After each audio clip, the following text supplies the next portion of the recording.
जय हिंद साथियों, वंदे मातरम साथियों। 2014 में मोदी जी एक गाना बार बार गाते थे, मैं देश नहीं बिकने दूंगा, मैं देश नहीं बिकने दूंगा।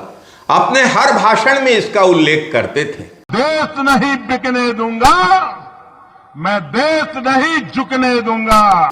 उस समय तो देश नहीं बिक रहा था, लेकिन 10 वर्षों के मोदी राज में देश की संपत्तियां जरूर बिकती रहीं। धीरे धीरे करके मोदी जी की सरकार देश की संपत्तियां बेच रही है। साथियों, अगर हम ये कहें कि मोदी जी सिर्फ बेच रहे हैं तो यह गलत होगा। मोदी सरकार देश की संपत्तियां बेच भी रही है और खरीद भी रही है, अपने फायदे के लिए खरीदारी भी कर रही है। मोदी जी ने air India, bank, telecommunication, railway station, हवाई अड्डे, ट्रेनों की पटरियां तक बेच दी। इसके अलावा कई और सार्वजनिक क्षेत्र की कंपनियां बिक रही हैं या बेचने की तैयारी है। अब मोदी जी ने क्या खरीदा, यह सवाल आपके मन में कौंध रहा होगा। मोदी सरकार ने क्या खरीदा है, इस पे बात करते हैं। अब मोदी सरकार ने मीडिया को खरीदा है। मोदी सरकार ने कई संस्थानों के अधिकारियों को खरीदा है। चंडीगढ़ के मेयर चुनाव में हमने देखा भाजपा ने किस तरह लोकतंत्र की मर्यादा को तार तार करने का काम किया है।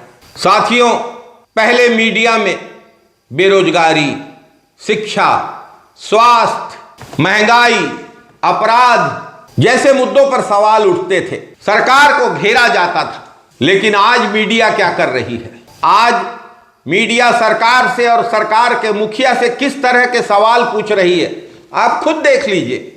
अब भी इंसान है, मेरी भी 2 आंखें हैं, आपकी भी 2 आंखें हैं। मैं भी कई बार ऐसा होता है थक जाती हूँ और मैं कहती हूँ कि बहुत थकान होगी, अभी नहीं होगा। सच बताइए, why don't you get tired? आप थकते क्यों नहीं हैं?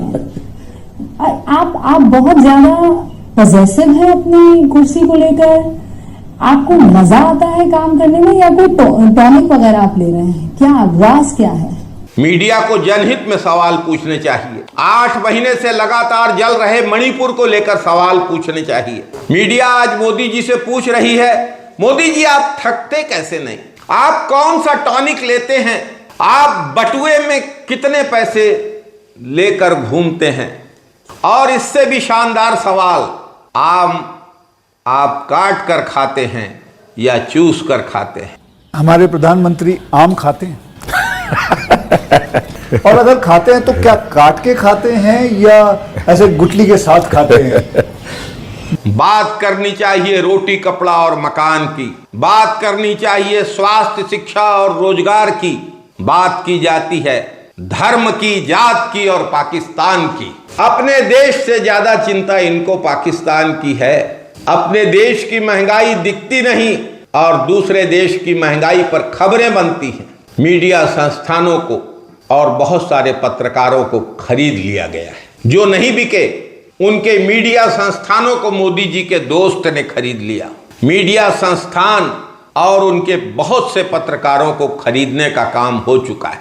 जिन्होंने बिकने से इंकार कर दिया, उनके चैनल बिक गए और उनको मजबूरन नौकरी से हाथ धोना पड़ा, नौकरी छोड़नी पड़ी या नौकरी छुड़वा दी गई। एक चैनल ने गोदी मीडिया बनने से इंकार कर दिया, उसे मोदी जी के दोस्त ने खरीद लिया। साथियों, यह है पत्रकारिता का इंडिया के मीडिया से गोदी मीडिया तक का सफर। मीडिया के पिछले 30 दिन के डिबेट का लेखा जोखा देख लीजिए, हिसाब देख लीजिए, गिनती देख लीजिए। प्रभु श्री राम मंदिर पर 780 बार, मोदी जी 400 सीट पर 165 बार, हल्द्वानी उत्तराखंड हिंसा पर 38 बार, ईडी की छापामारी की खबरें 71 बार, नीतीश और भाजपा के गठबंधन पर 82 बार, महाराष्ट्र के जंगल राज और गोलीबारी पर कोई खबर नहीं, 0, मणिपुर हिंसा पर खबर 0, लद्दाख के विरोध प्रदर्शन पर खबर 0, भारत जोड़ो न्याय यात्रा के मुद्दों पर खबर 0, रोजगार और महंगाई के बड़े मुद्दों पर खबर 0, महिला सुरक्षा के संवेदनशील मुद्दे पर खबर 0, मोदी जी करोड़ों रुपए खर्च करके अपनी छवि चमका रहे हैं और छवि चमकाने के इस खेल में मीडिया के एक बड़े हिस्से की भागीदारी है। जय हिंद साथियों, वंदे मातरम साथियों, यदि आपको हमारे इस YouTube channel Congress the real voice of India की बातें अच्छी लगती हैं तो आप हमारे इस YouTube चैनल को सब्सक्राइब करिए, बेल आइकॉन दबाइए, हमारे इस वीडियो के लिंक को शेयर करिए, इसे लाइक करिए, इस पर कमेंट करिए, इसे पोस्ट करिए। बहुत बहुत धन्यवाद।